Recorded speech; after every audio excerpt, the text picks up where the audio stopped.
Hello বন্ধুরা, তোমরা সবাই কেমন আছো? আশা করি তোমরা ভালো আছো। তো আমিও ভালো আছি।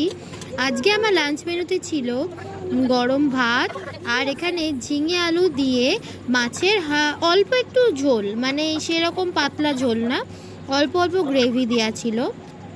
আর এখানে ছিল পেঁয়াজ কাঁচা লঙ্কা, তো মাস্ট ওটা থাকা চাই, লেবুও ছিল। আর পাঁপড় ভাজা করেছিলাম একটু, অনেক দিন পাঁপড় ভাজা খাওয়া হয়নি। পাঁপড় ভাজা খেতে আমার খুব ভালো লাগে, বলতে গেলে সেই পাতলা পাতলা যে বড় বড় পাঁপড়গুলো হয়, ওই পাঁপড়গুলো আমার খুব ভালো লাগে। মানে খুব তাড়াতাড়ি নরম হয়ে যায় ঠিকই, কিন্তু টেস্টটা খুব ভালো লাগে। তো পাঁপড় ভাজাও করেছিলাম। আর করেছিলাম সয়াবিন আলু কষা। আমার মেয়ের জন্য করেছিলাম সয়াবিন আলু কষা, ওর জন্য ঝাল দিইনি। তো একটু একটু আওয়াজ কিন্তু পাচ্ছো, আমার মেয়ের আমরাও গলার একটু আওয়াজ। খেয়েছি, একটু বেশি কথা করেই করা বলছে, হয়েছিল। টুকটাক খেলা করছে, তাই জন্য ওর আওয়াজ তো পাচ্ছো। আমার ভিডিওটা যদি তো ভালো লাগে, আমার ভিডিওটা যদি ভালো লাগে, লাইক কমেন্ট শেয়ার পুরোটা সাবস্ক্রাইব করে দিও। সাবস্ক্রাইব করে দিও, আমার পাশে থেকে। আমি দেখো না যা বলছি, নতুন ও ভিডিও তাই বানাচ্ছি, বলছে। এত পাকা। আমি বলছি আমার পাশে থেকো, ও বলছি আমার পাশে থেকো।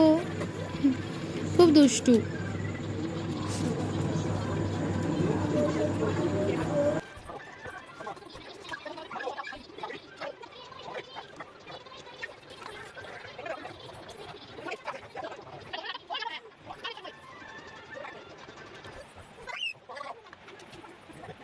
সয়াবিন কষা আমার যেমন করেই দাও না কেন আমার খুব ভালো লাগে। পটল আলু দিয়ে সয়াবিনই হোক বা এমনি সয়াবিনই হোক, নিরামিষ হোক আর আমিষই হোক, আমার খুব ভালো লাগে। সয়াবিন দিয়ে আমার পুরো ভাতই খাওয়া হয়ে যাবে এরকম।